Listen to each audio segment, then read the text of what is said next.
Professional Bitcoin holdings fell to 261K BTC in Q1. CoinShares says CoinShares reported that professional Bitcoin holdings dropped to 261,000 BTC in the first quarter, and that hedge funds and brokers accounted for 95% of the reduction. The figure was shared on June 6th via a Wu blockchain post carrying the CoinShares data, and it offers a rare look at who exactly was cutting exposure rather than just the price tape. The timing sharpens the signal. As of June 6, 2026, Bitcoin trades at 61,302, down 3.43% in 24 hours and 16.52% over the past week. The broader market is in worse shape.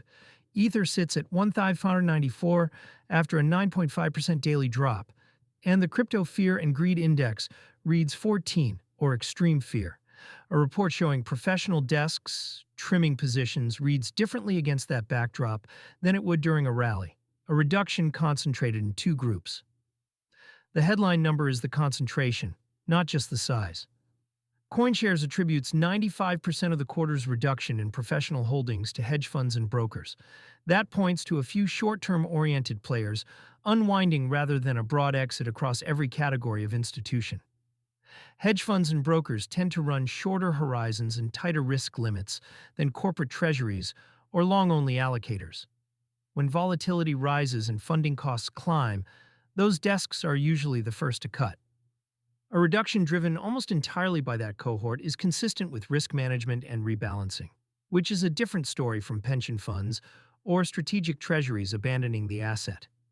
The data covers Q1 and is a snapshot of positioning during that window.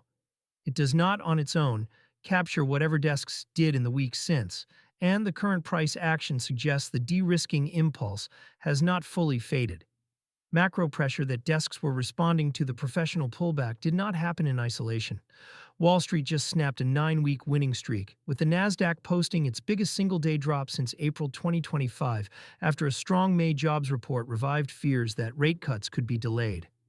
A separate chip sector slump erased more than $1 trillion in equity value in the same stretch, per Reuters reporting. Crypto rarely trades in a vacuum during these moments. Higher-for-longer rate expectations raise the cost of holding non-yielding assets and tighten the leverage that short-term desks depend on.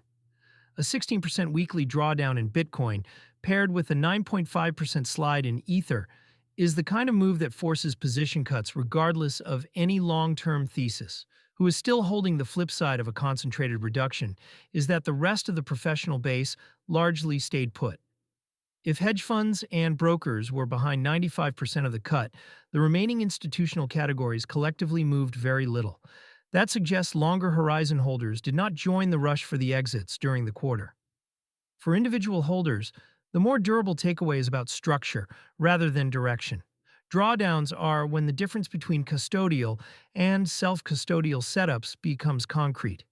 If funds are parked with a custodian that runs into trouble, balances can be frozen or lost, as the FTX and Wirecard episodes showed. Holders who keep assets in their own wallet and spend from there avoid that counterparty layer entirely, at the cost of managing their own keys. Neither approach changes where the price goes, but each carries a different set of risks when the tape turns ugly and platforms get stress-tested. There is also a behavioral read. Professional desks trimming during a quarter of falling prices is the institutional version of selling into weakness.